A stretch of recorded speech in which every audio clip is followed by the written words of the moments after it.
works.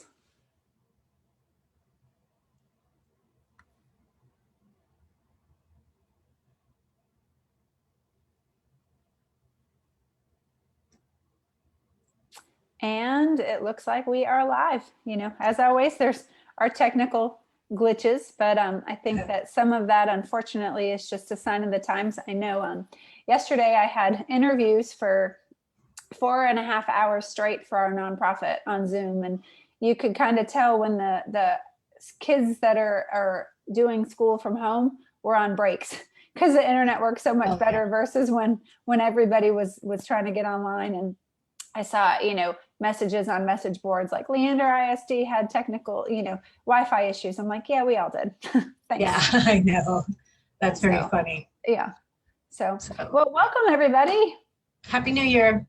Happy New Year. Just a couple weeks too late, but you know, yes, that's we were trying to get back on track, and then, you know, in the times we're in, I got a surprise that my kids were going to get to stay home for 2 weeks and on an unplanned vacation, which kind of stinks because now spring break is going to be catch-up time. So we should clarify who the vacation was for.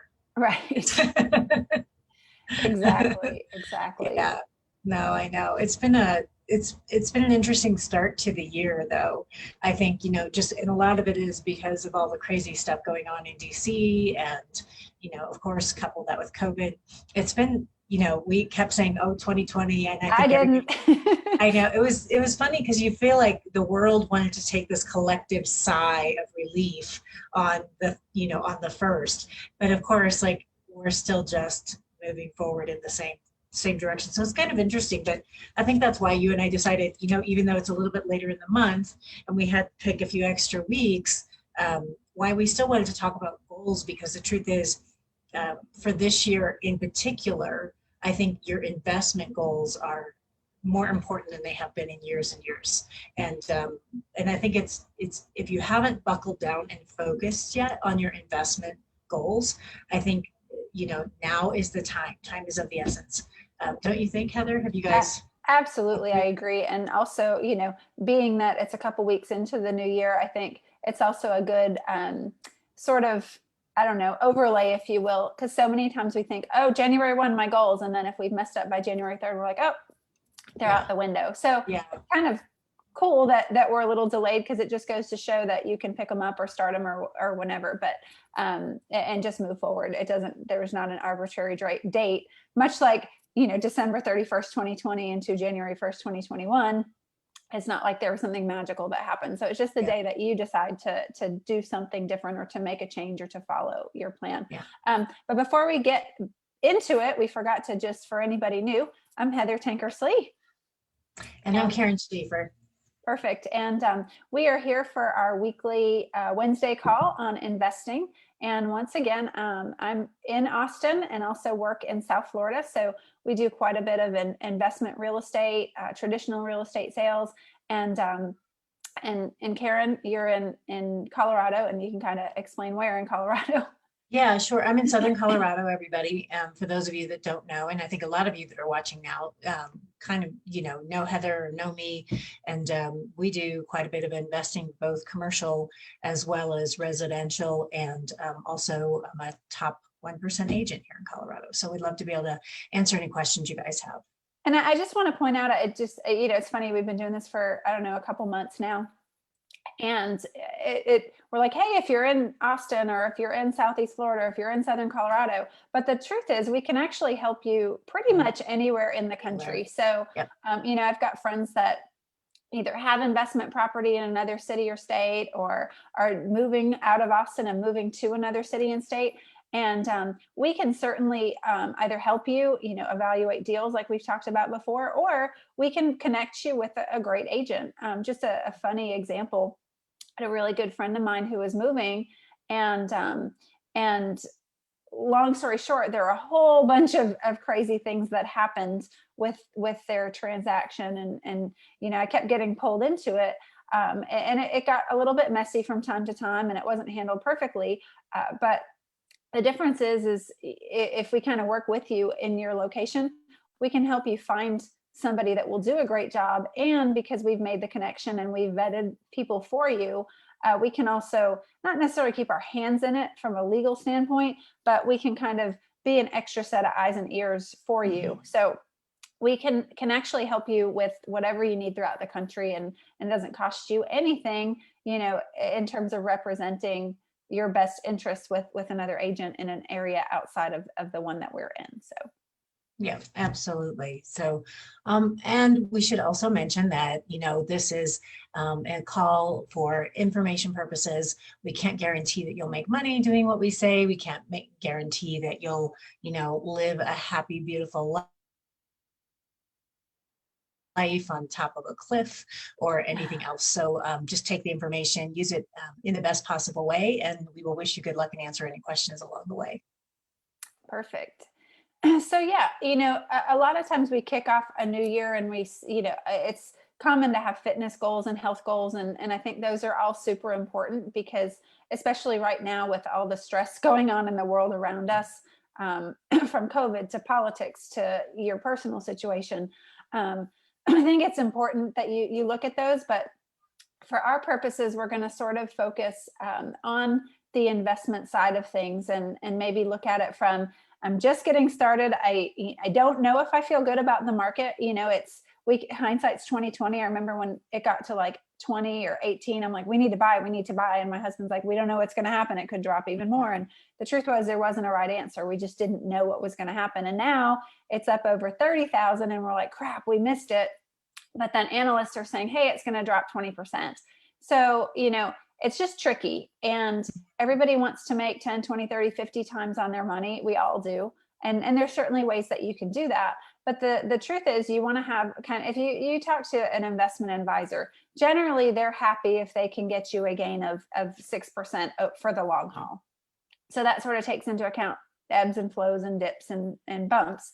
And so, I think if you get realistic and say, look, if we can earn 6 to 10% on our money and have a little more security than the markets, that's a good place to be. Now, certainly there's home run days, but if you're just getting started and wanting to look at it from a long-term investment strategy, then let's not swing for the fences, so to speak, as just a basic getting started, because I think that's what gets people into trouble. They go to a seminar or they hear a late night infomercial and they're like, oh, sweet, I can make, I can buy this house for this much and flip it for this much and make Right. 100 and something thousand. So I'll tell you an example. My husband and I just got a property under contract to sell. It's been a disaster. I'm not even going to sugarcoat. We bought it for $245 4 years ago. We've been through 3 general contractors, lots of errors, lots of drama, lots of chaos along the way.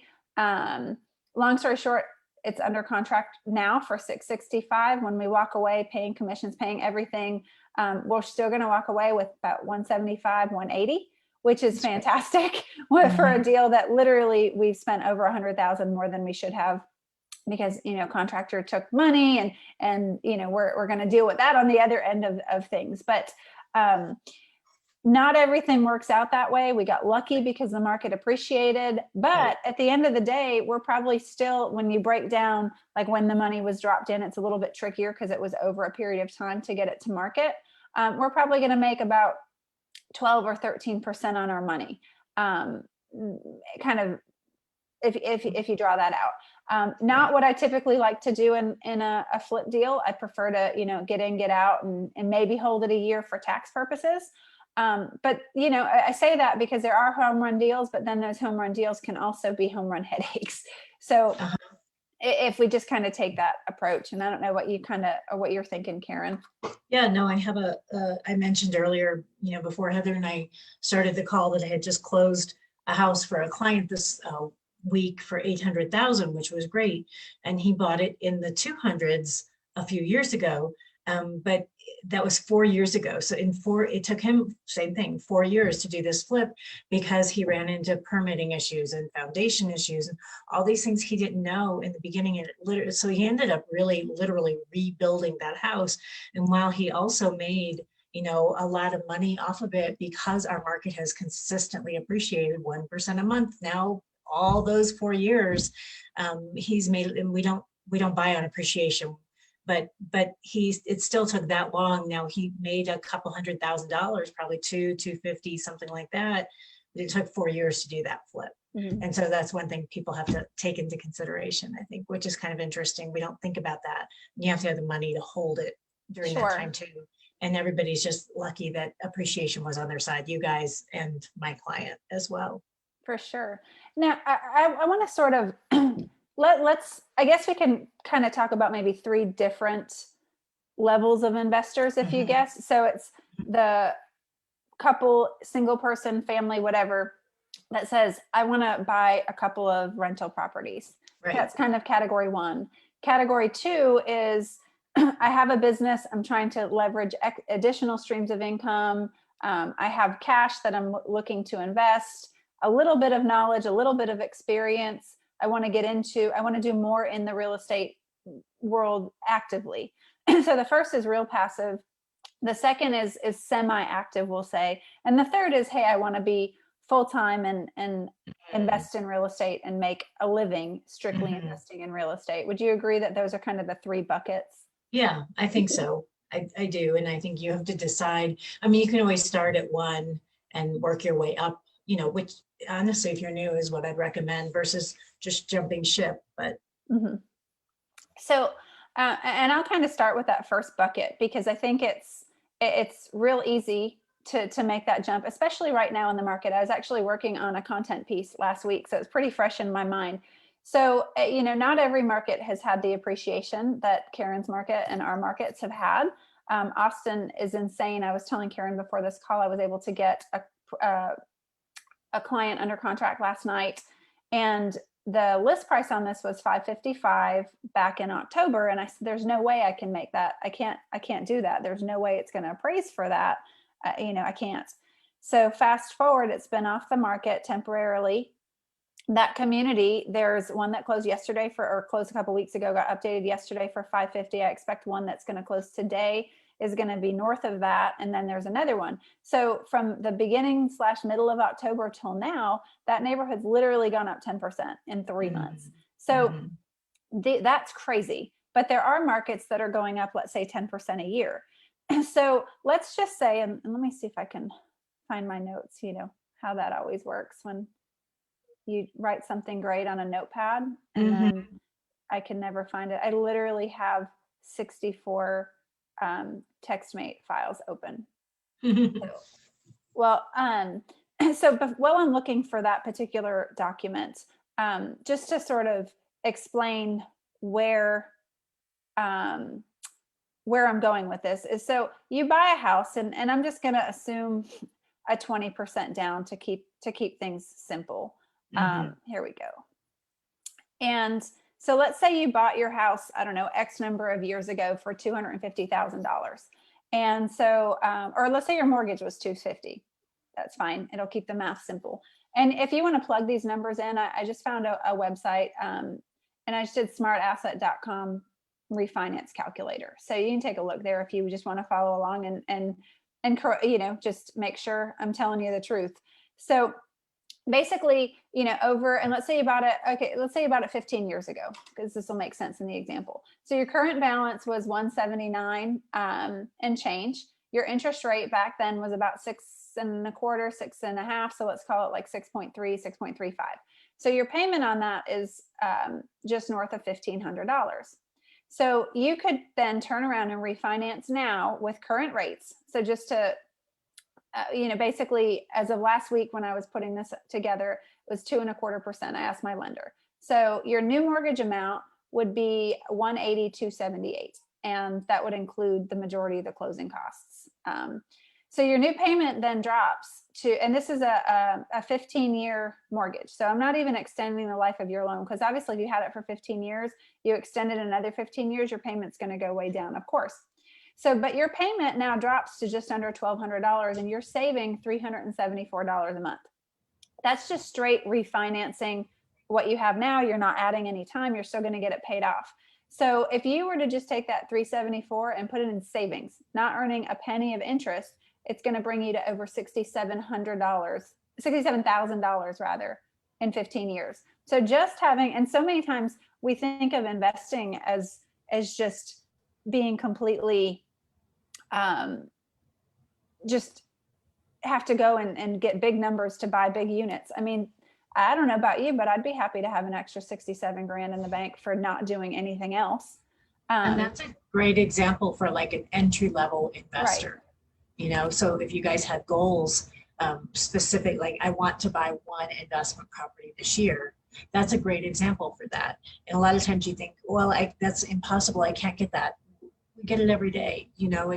They're out there, you just have to go look for them. And maybe it's not the neighborhood you want or the type of home you want, but it's an investment property. Well, and then if you take that a step further, so let's say you invested that, you'd bring that up to 6 figures. But now let's look at a different scenario in that case. So let's say your house is worth 500,000, which isn't a stretch. If your mortgage was originally 250, probably was 3 and change when you bought it, the purchase price. So let's say it's worth 500 and you cash out.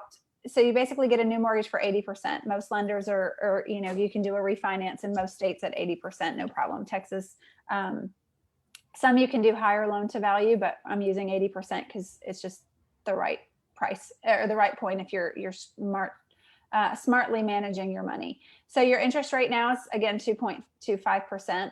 And now you take it out for 30 years. So yes, you're extending the life of your loan, but your new payments basically $100 cheaper, so $1,450. But you've now got $200,000 cash that you can take with you. So you can use this to, let's say, upgrade. So I have a lot of people that say, I don't know, I don't want to sell my house till I buy a new house. So they can turn around and take this equity out and then use it as a down payment and be able to qualify. But if you're doing it from an investor standpoint, you can then turn around and take that $200,000 and buy an investment property. And in some areas you can buy 2 free and clear, you know, It just depends on the market. You know, here, you'd probably be spending the bulk of that and then putting a little bit down. But now let's say you get $1,000 a month positive cash flow. So your, you know, payments on the thing are, you know, $500 a month and you're making $1,500. Now you've got a $12,000 a year positive cash flow. So you've taken, your payments are exactly the same. Yes, you've extended the length of your loan, but your mortgage payment's exactly the same, but now you've got $12,000 more. So your net monthly expense is actually now $500 for your home because now you've got an asset. Yeah, and we're not talking about the appreciation over that time period in which you decide to hold it. And we're not talking about the tax benefits that you're also going to gain from this. So in essence, you're also going to gain an extra, you know, and I'm going to randomly throw this number out, but a few $1,000s a year, because you're going to get, this is a depreciating asset. So now you're going to be able to not only make that 12,000, but when you look at it realistically with appreciation and the tax gain, you're really going to make, you know, 15, 16,000 a year. You just don't necessarily see some of that right away. But we see it, the more you get invested in investing, you will actually see that you know, it's like my husband and I always stop and say, okay, well, we need to buy this many more because we need this much more to offset taxes. And so a lot of times it becomes that game, but it means you're making more money than you even think you're making. Absolutely. And I sort of put that out there as a goal for anybody that's got some equity in your house. And you don't have to have 200,000. I mean, it can certainly be less than that. But yeah, I think for sort of that level 1 or tier 1 investor, I think that that's a really great goal for this year, is just to get with a great lender, cash out the equity that you have and put that into another property. Because then, you know, on top of what Karen just said about the actual numbers. So essentially you've taken the asset that you're living in now, and now you've leveraged that to essentially live free, if that makes sense. And you bake into what Karen said, you've got appreciation over time. So now if you're in one of these hot markets, you've got 2 homes appreciating at 5, 10, 15, 20, 50%. So a lot of times people will say, you know, and this is no different than if you're sitting down with your, you know, financial planner or anything else. Sorry, I have my dog upstairs. She's obviously protecting us from the squirrels today. Good to know you're safe. Yes, I feel very safe. But you know, the interesting thing is a lot of times people will sit down with a financial planner or start to look at their goals or something like that in their 40s and 50s. We all wish we did it in our 20s, But here's the thing, guys, is it's never too late to start. So it's never too late to start your real estate. It's never too late to start your goals on investing in real estate. So even if you were, my age in your 50s and you said, I want to start this now, you can still let that home appreciate for 20 years and still have great gain and still have great income and still have great appreciation. So it's never too late to start this. So I think if you're an entry level investor and you've never done this before, just setting a goal this year to say, I'm going to, buy one early in the year, let that appreciate through the summer, leverage it, and then buy a second one by the end of the year. It's a really realistic goal. It's a super duper realistic goal. Don't you think, Heather? Absolutely, without a question. And I'll just give you one other tip to consider if you are in a primary residence and you've seen a lot of appreciation. My husband and I got very lucky, not lucky. I mean, it's, you work for it too, right?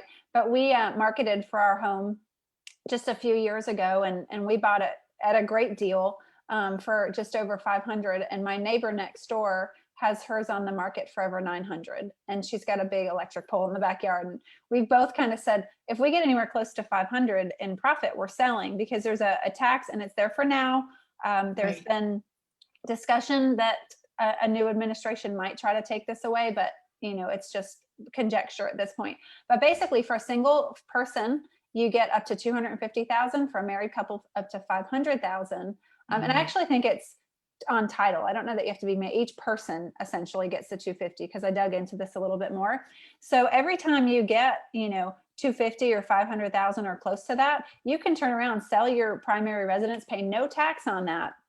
So, if you're, let's just use 500 for simple math. If you're in the 20% tax bracket, that's like an extra $100,000 that's not getting, that's in your pocket. The caveat is you have to live there for 2 out of the past 5 years, and you have to be primary residence at the time of sale to get that. So you can't live in it for 2 years, rent it for 3, and then get that. It has to be a residence at the time of sale. But you could have lived in it for 18 months, not lived in it, and then lived in it for 6 months at the end. Right. Always consult an accountant. This is for information, so ask them to just verify that information, because things are always changing. But that's another investment strategy. And if you guys are getting to that point on your equity, it is probably a good time to consider selling, put some money into a new home, and then put some money into investment home. So yeah, and Karen and I can definitely help you at least figure out what your home's worth to see if this is a strategy for you.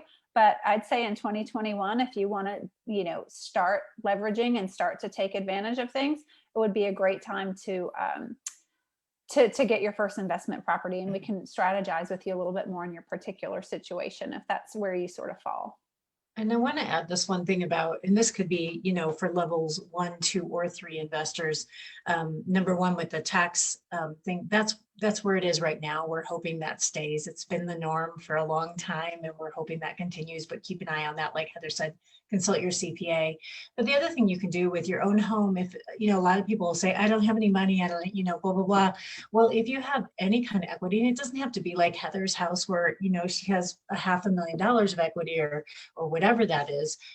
It can be that you have, you've been there for 10 years and you have $100,000 of equity or $75,000. You can actually either pull a line of credit or refinance your home and pull some money out of that and use that as your seed money to start your investing or to continue or grow your investing. So you don't always have to, if you sell it, a lot of times, especially in my market and Heather's as well, right now, people like, I'm afraid to sell because I don't know where to go. I don't know where to buy. I don't know if I can find out. Yeah. And so that's a big deal right now. But I think that a lot of people, you just don't want to sell. Well, that's okay. You can still smartly use the money. What I don't recommend is that you go buy yourself a new car, take a vacation, and get a new wardrobe with that refinance money. I recommend that you go refinance and invest it into another property and continue to grow your portfolio. And like I said, you can do that at any level, and it will actually fund that growth, which is kind of cool, and it funds it tax-free initially. Exactly. Yeah. So let's sort of shift, and I think you have quite a bit of experience with, I think a lot of your clients sort of fall into this middle ground. Maybe I'm wrong, but I see Pete and you and a lot of Pete as the primary investor side. And then I feel like you have a lot of clients that are investors, but, you know, do a couple flips here and there, or buy and hold and do some of that. So do you want to sort of take the lead on that particular type of, or stage of investor, I guess? Sure, sure. So if you kind of in that second or third tier investing, I think that, and especially tying this back into goals, I want to really emphasize, like, decide what you want to happen this year. And we're giving you options on how, you know, this can kind of fit into your goals. But as a second or third tier investor, I think you can do some of the strategies we've already talked about. You can refinance a house and roll that in somewhere. You can leverage other properties and use that as growth money or seed money. If you're just doing a flip and you've kind of done this a time or two and you're able to kind of take a little more risk, you can also use hard money to fund some of these flips or something like that. But at this stage in what we do now is we tend to hold more than flip more. Now we'll still flip one or two a year. But we don't flip that much. Now we're looking at long-term growth, and that's where I see more seasoned investors going, generally speaking. And then we look at how to mix our portfolio a little bit. So while we do have some residential properties, some of them are rentals, some are vacation rentals, but then we're also adding commercial, and we're at the stage now where we're looking at commercial properties every day. And that's kind of your second, or, you know, really more your third tier of investor, I think, Heather, unless you have a different feeling about that. Yeah, for sure. And you know, the nice thing is I also think we're going to be going into a time over the next few years where we'll have good deals on commercial properties, depending on the type of commercial property you happen to be looking for. But I think if you're looking to really grow your existing business, now is the time to say, where am I going to expand? How many more houses do I want to add this year? But also, can I expand into the commercial sector? And many times people will look at commercial sector as they just think that's an office building, which may or may not be a good deal depending on where you live. Well, and just to define, I mean, we'll use a lender definition so that we're not just muddying the waters. Basically, anything that's not a single family resident building, like 1, 2, 3, or 4 units. So if it's anything over 4, is anything that 4 units, anything over 4 units that somebody lives in, or anything else, it's commercial. Yeah. So just to clarify, even if you say, well, I don't want to get into commercial, I just want to have an 8-plex, that's technically commercial. Just so we're now, so again, for this second tier, I'm going to sort of define them as people that, you know, might have 1 or 2 rentals, or maybe they've done a flip. And when we used to do our weekend workshops, we would kind of say, okay, let's start at the end of the year. So where do you want to be on 12/31/2021? Sounds so weird. And then work your way back. So right. I think you've got to also balance in terms of dollar, like, what is the whole picture? So let's just say you want to make X amount of dollars. Well, then maybe flipping is your strategy for that particular year. So you say, okay, well, what's the average profit margin or profit that I can make in my market on a flip house? And then I also say you set a minimum. So let's say you want to make $100,000 in real estate this year, and you feel like you have time to flip 4 houses. So that means, you know, the easiest way I can say to do this, because every deal is going to be different, is you would say, I need to flip 4 houses for a minimum of $25,000 each. You say, well, wait a minute, if my goal's 100, well, things are going to come up. Some might come in at 20, some might come in at 40. So you need to have a minimum baseline. And then you sort of have to work your way back. So if you want to have that money in the bank by 12/31, that means you need to have acquired that final property 3 or 4 months out by before September. The end of, you know, by Q3, so that you have a month or 2 to renovate it, get it on the market, and then get it closed. So figure about 30 days to close, plus or minus, but towards the end of the year, lenders all want to get their closings in, so they seem to get it done. Renovations obviously going to depend. Days on market is going to depend on your market, so know those numbers. But then you actually have to work back, and then you say, okay, so I need to have my last one done by September, or purchased by September. So that literally leaves me February through September. So I've got 7 months to secure 4 properties. So, I need to get a property literally every other month starting now. And so Right. that sort of backs you into, because you think, oh, well, I've got till the end of the year. I'm good. I don't have to Mhm. really work till June. Well, no, you got to start working now, because Right by now. the end of March, you need to have a property about ready to close in Mhm. early April. And then while you're renovating that property, you've got to get another property that you're ready to purchase. So I think it's important when Yeah. you're looking at your goals to say, really, what do I want to have on the back end? Now, you might just say, look, I don't want to be that active. I'd like to have a couple of rental properties, and I'd like to replace my spouse's income or a portion of it, Mhm. so that he or she can stay home or work from home. Although everybody's kind of got that ship sort of sailed. I can't wait to get back to the office. Yeah, now we're like, where's the office? What can I do? So I think it can be smaller goals like that. So using the kind of model I gave you a little bit ago, you could turn around and say, okay, well, to do that, we need to make $2,000 net positive cash flow a month rather. And maybe you just want to pay for your kid to go to a private school, or maybe it's a Right. vacation fund. Like, this can be whatever you want it to be. Right. But then you say, okay, so I can refinance my house, or even take an equity line on your house, so that if you don't have something, you're not paying interest on it. That's fine too. It'll be a little bit higher, but again, if the numbers work, the numbers Mhm. work. Um, and then you say, I need to have 2 rental properties that each cash flow a minimum of 500, or I guess in that case, $800 a month.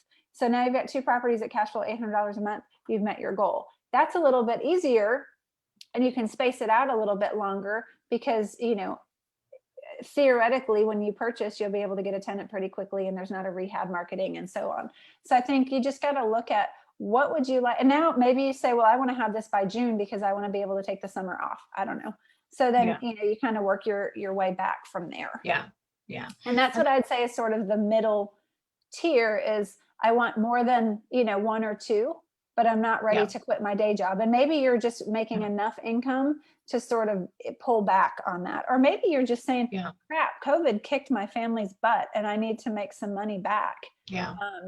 So I want to flip a couple of houses and do that.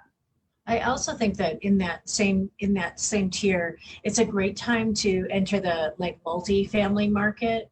So that's a great time to start to say, maybe I'll get a duplex or a fourplex. You're still working off of conventional loans, so you're not entering the commercial loan market, but it's a nice place for you to start to acquire. It's all real estate, but you're putting different eggs in different baskets at this point. And I think that that's a good second tier strategy. So maybe your goal this year could be something like, I'll get my first multi-unit, a triplex or a quad or something of that nature. Exactly.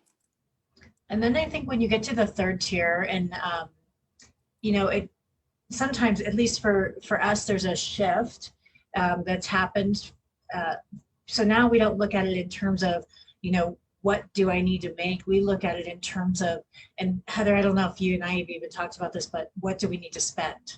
And and so that's kind of been a shift in mindset for us.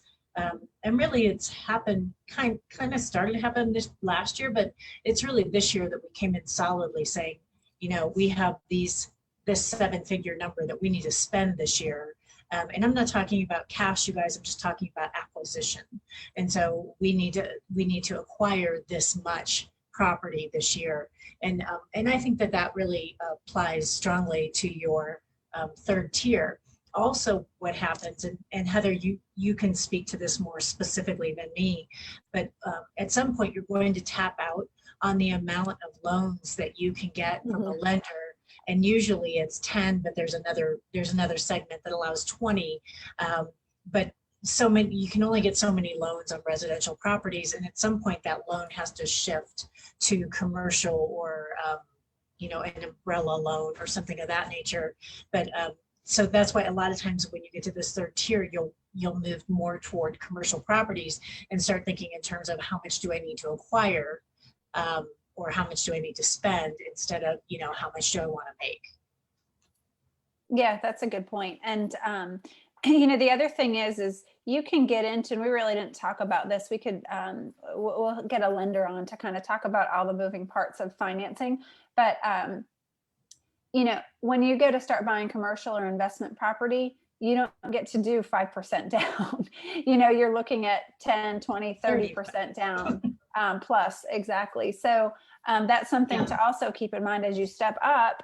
You now need to have more money to play the game. I mean, you can buy an investment property, depending on the market, 20, 30% down.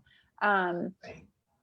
For, a second home, you can still get 5 or 10%. So it just, some of that is sort of playing the game within the rules and coloring within the lines, but using a lot of bright colors.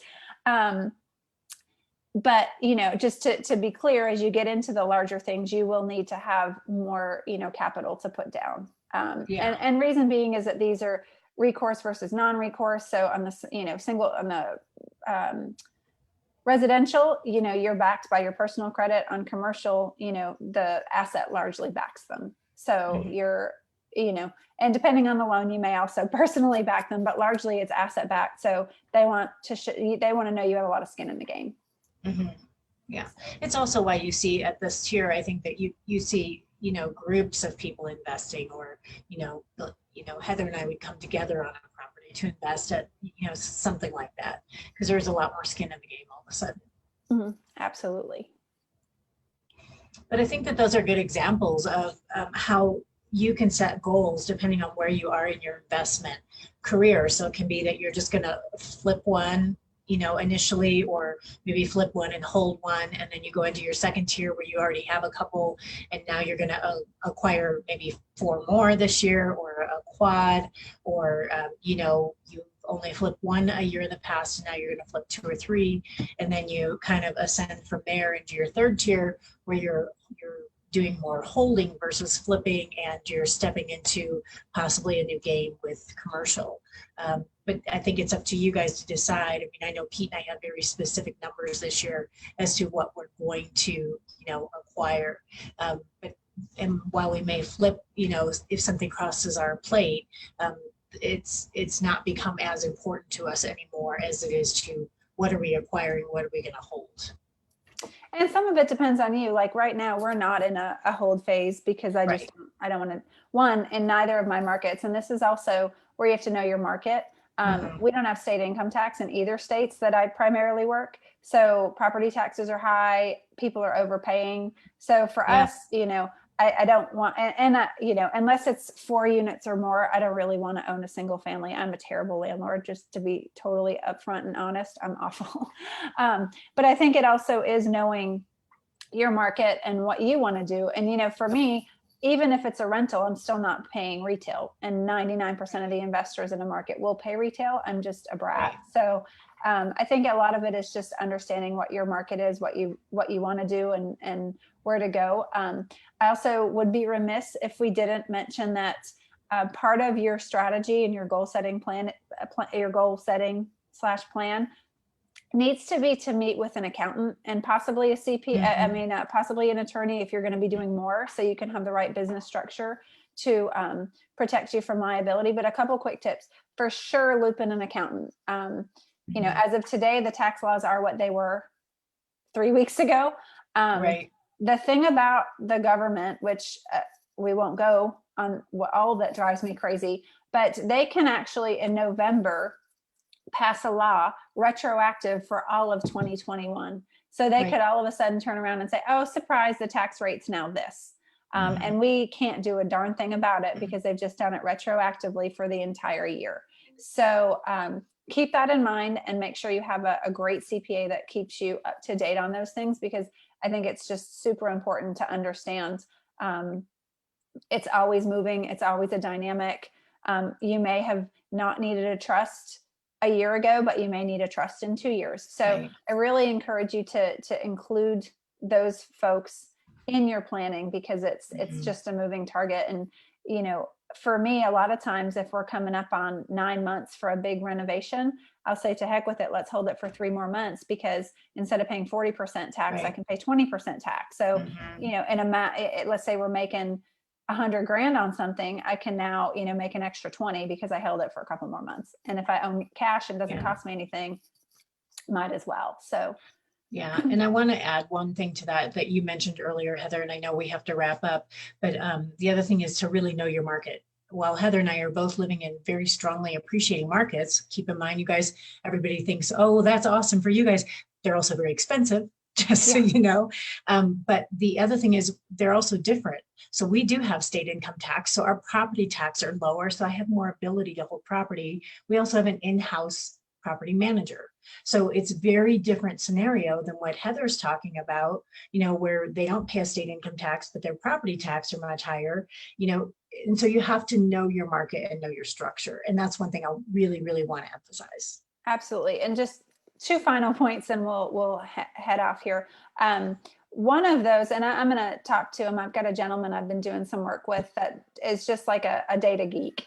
And it's fun because I'm like, okay, but explain what that means. Because he's, wanting to get into more of the info space and expand his market. I'm like, but you got to take it to the next spot, So what do I do with the data? But I'd like to have him come on and he could talk to us about what are like the top 10 markets for investors. Not, you look at Austin and it's poised to be the #1 market in the country in 2021. I don't know that I think they think that homes are going to suddenly appear out of nowhere, but nonetheless, markets that make sense for an investor to go in that are, low price now, but expected to appreciate, that have strong dynamics. So I'd like to have him on for one, just because I think it would be interesting, because you don't actually have to invest in your own backyard. Karen mentioned property managers and things of that nature. So you can actually invest in other places. He mentioned to me last week that Columbus, Ohio, and certain zip codes is probably the best market to purchase rental property in right now. So find yourself a team and then go after properties in those markets. Right. And then the last thing I'll leave you with is at the end of this month, tentatively, who knows what will change, but the foreclosure moratorium is supposed to expire, meaning that, or the eviction moratorium, my apologies, which means that there's going to be a lot of landlords that are over it and just want to get out.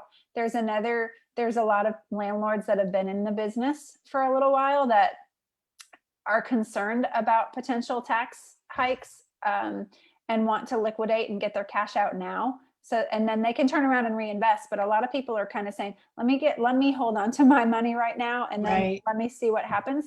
So, I've got a friend who's selling her investment property on the other side of the state because she's just like, I don't know what's going to happen tax wise. I know where we are now. And I know, that based on this, I can, a bird in the hand kind of thing. So keep an eye on the foreclosure stuff too, because I do think that's going to present some opportunities in a number of ways, which we can talk about in a future week. So, and just last thing, Karen, feel free to reach out to her or myself. We can help you personally in our markets, and we can certainly help you nationwide in any other market if you want investment help, purchase help, sale help, anything of that nature. So please feel free to reach out, and thanks for joining us. Happy New Year. Bye guys. Happy New Year.